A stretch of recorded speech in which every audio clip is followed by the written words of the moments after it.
বাঙালির খাবারের আভিজাত্য রাজকীয় পোলাওতে নয়, বরং লুকিয়ে থাকে অতি সাধারণ কোনো পোড়া বা ভর্তা খাবারে। আমাদের এই ঘরোয়া পদগুলোর প্রতি আদিম ও অকৃত্রিম টান রয়েছে। তার বিকল্প কোনো দামি রেস্তোরাঁ আজও দিতে পারেনি। তেমনই এক স্বাদের নাম মসুর ডালের পোড়া, আর সেটি বানাতেও অনেক কম সময় লাগে। আমি গতকাল রাতে বেশি করে ডাল বানিয়ে রেখেছিলাম। তোমরা চাইলে মসুর ডাল ধুয়ে অল্প জলে সেদ্ধ করে নিতে পারো। মনে রাখবে, ডালটি এমনভাবে সেদ্ধ করতে হবে যেন গলে যায়। ডালের জল সম্পূর্ণ শুকিয়ে নিয়ে বেশ ঘন ও আঠালো করে নিতে হবে, একেবারে কড়াইয়ের তলায় লেগে যাওয়ার মতন অবস্থা।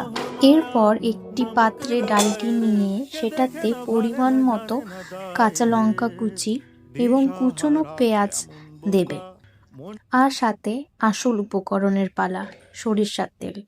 সব একসাথে হাত দিয়ে খুব ভালো করে মেখে নেবে।